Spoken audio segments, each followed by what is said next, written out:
नमस्कार दोस्तों, मैं सीआर सिनवर स्वागत करता हूं आपका हमारे ऑनलाइन पोर्टल अल्फाबेट 27 एकेडमी पे। होप्स आपकी पढ़ाई है वो बहुत अच्छे से चल रही होगी। आज मेरा जो चर्चा का विषय रहेगा वो रहेगा आपका राजस्थान पुलिस का एग्जाम।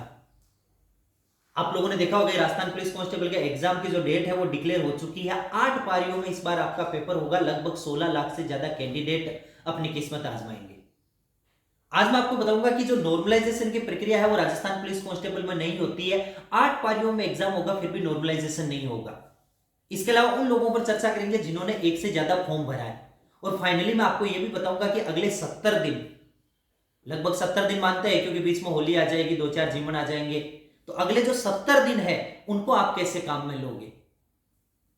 पहली बार कुछ मतलब कांस्टेबल जो भर्ती डिपार्टमेंट है उनकी तरफ से बहुत अच्छा काम हुआ है कि उन्होंने इतना पहले बता दिया कि हम इतने तारीख को पेपर लेंगे।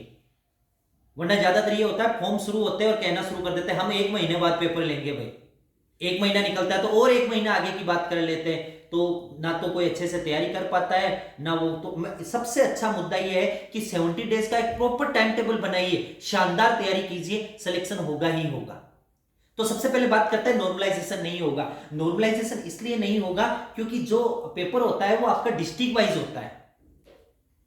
कैसे आप लोगों ने देखा होगा कि एक संभाग में जितने भी डिस्ट्रिक्ट आ रहे हैं मोस्टली उनका एक दिन पेपर हो गया, दूसरे का दूसरे दिन हो गया। और पूरे डिस्ट्रिक्ट का पेपर अगर एक दिन हो जाए तो मेरा पेपर हार्ड आया तेरा टफ आया उससे कोई फर्क पड़ता ही नहीं है। जयपुर का पेपर टफ आया तो सबके लिए टफ होगा, नागौर का पेपर अगर इजी आया तो सबके लिए इजी होगा और कट ऑफ भी उस बेस पे होगी। ठीक है, तो नॉर्मलाइजेशन की प्रक्रिया है वो आपके इसमें नहीं अपनाई जाएगी, ये एक अच्छी बात है। चलो, वरना मेरी नजरों में तो मेरा पेपर ही सबसे टफ होता है, फिर भी नंबर काट लिए जाते हैं।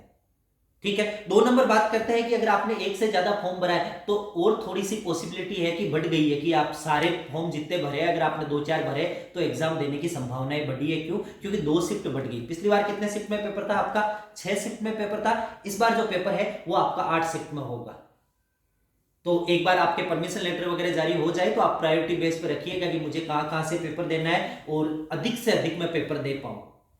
उस चीज को अपॉर्चुनिटी के रूप में लीजिएगा। ये मत सोचिएगा कि एक अच्छा नहीं हुआ तो दूसरा होगा। अच्छे होंगे तो सारे ही होंगे, वरना एक भी नहीं होगा।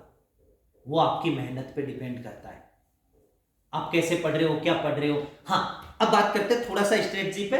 2-4 मिनट का समय आपका मैं और लूंगा। जो लोग मुझसे पहली बार जुड़ रहे हैं वो हमारे चैनल को सब्सक्राइब कीजिएगा, वीडियो को लाइक कीजिए, ज्यादा से ज्यादा शेयर कीजिए, जरूरतमंद विद्यार्थियों की मदद कीजिए। कुछ स्टडी मटेरियल है वो मैंने इसमें डाला है आपके भाई, नीचे डिस्क्रिप्शन में मैं लिंक डाल रहा हूं, उसमें आप देख लीजिएगा कि कुछ मटेरियल है वो मैंने आपके लिए डाला है। हाँ, तो बात करते हैं अगले 70 दिन की। 70 दिन में सबसे पहले तैयारी तो आपकी हो चुकी है क्योंकि पेपर तो आप जनवरी में देने वाले थे। तो अगर आप अब तैयारी करना शुरू कर रहे हैं तो मैं ये नहीं कहूंगा कि मतलब सिलेक्शन नहीं होगा, पर लेट है अपन थोड़ा सा। हाँ, जो लोग थोड़ी सी तैयारी कर चुके हैं, अच्छी खासी तैयारी है कि मैं अगर पेपर दे रहा हूं तो 80-85 नंबर मेरा स्कोर हो रहा है, उसको मैं 120-25 तक कैसे ले जाऊं। ठीक है, तो सबसे पहले रोज का एक पेपर देना शुरू कर दो, कंपल्सरी।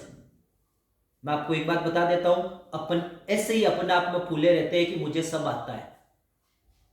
जब पेपर देना शुरू करते हैं तो पता, अरे यार स्कोर इतना कम क्यों हो रहा है? कम इसलिए हो रहा है कि अपन को आ ही उतना ही रहा है। सुधार करो उस चीज में। इको हट करने वाली बात नहीं है कि यार मेरे नंबर कम क्यों आ रहे हैं, मेरी तो तैयारी अच्छी है। कहां, जिस टॉपिक में नंबर कट रहे हैं उस टॉपिक को 2 बार पढ़ लो, अपना आप नंबर स्कोर होना शुरू हो जाएंगे।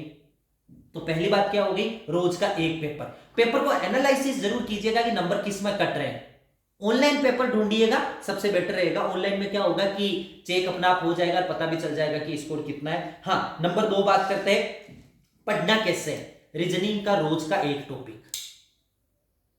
ऐसा नहीं है 70 दिन है तो 70 दिन में सिलेबस एक बार ही करेंगे, 70 दिन में सिलेबस करेंगे अपन 3 बार।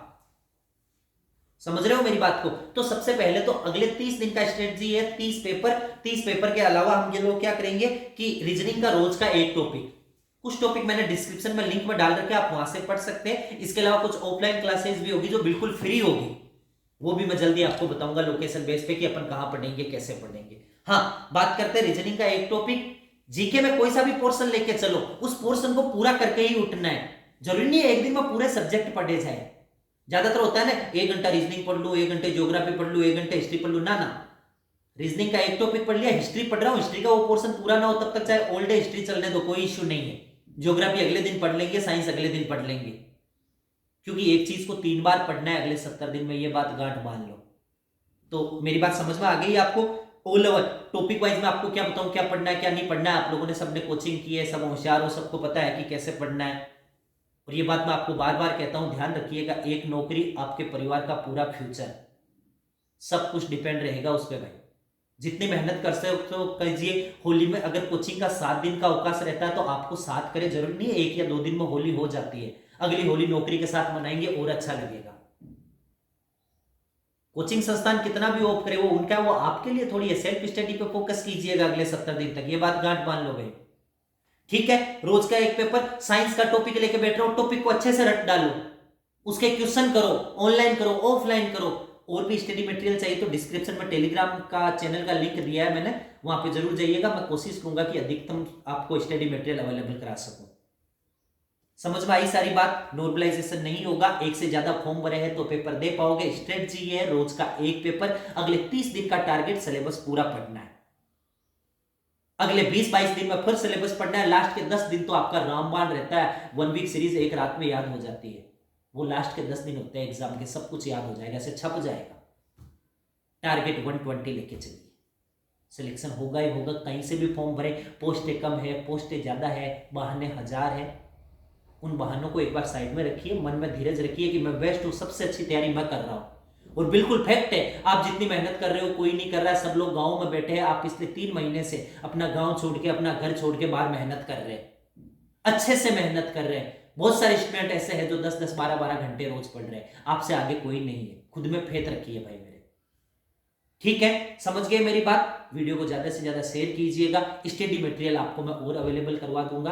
कुछ क्लासेस फ्री होगी मेरी, ऑफलाइन होगी। मैं जल्दी आपको लोकेशन के साथ बताऊंगा कि कहां हम लोग पढ़ेंगे। Okay, thank you.